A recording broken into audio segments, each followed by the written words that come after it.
Hey everybody, Felix Staffelbaker here. I just want to make a video. We are coming down the hill from the volcano, and as you can see, there are people on the backs of other vehicles just getting on like it's normal. This is all regular life here in El Salvador. Nobody questions it. Nobody has any issues. They're just trying to make it through. They're just trying to have a better life. However way they can do that.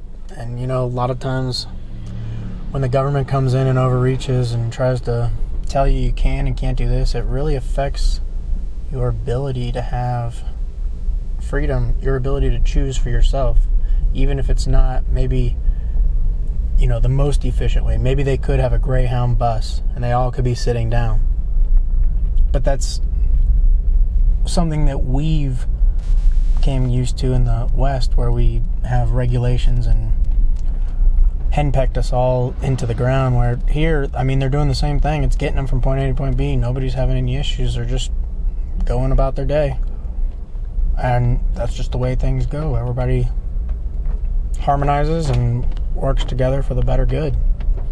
That's something you don't see much of in America, and it's something that is a staple core trait of El Salvador and the Salvadoran people.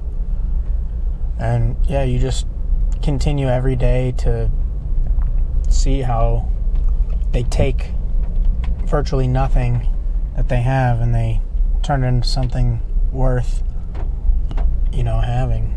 And that's only going to increase, especially now with Bitcoin being legal tender and them able to really make the choices for themselves now.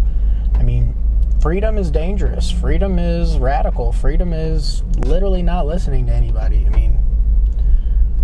And you can imagine there's a lot of people in governments who don't want that kind of a thing to happen, don't want you to have freedom. They want you to pick, and they really want you to pick two choices out of the both companies they own. What it comes down to, most of it is top-down control like that. It's not that we can't have some of the certain things, they just won't let it, because like in communism, it's just a top-down control corruption. So this is one of those things, and everybody paying attention to El Salvador and how they have radical freedom, and how everybody's just got to make their own choice. And I feel like El Salvador is much more free than America.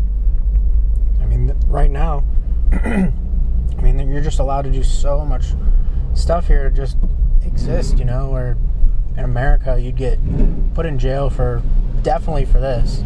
If there was a guy driving with several people in the back of a vehicle, they would be arrested for sure. But here we're going down the side of a volcano and it's totally normal. Everybody's just chilling. So I wanted to put that out there, something to think about. I think El Salvador is much more free than America is. People in America think that they have freedom, and they definitely give it lip service, but when it comes to physical acts of radical freedom, of being able to choose just anything, it's very deterministic, and you're basically at a losing advantage. So I just want to put that out there. Staffelbaker out.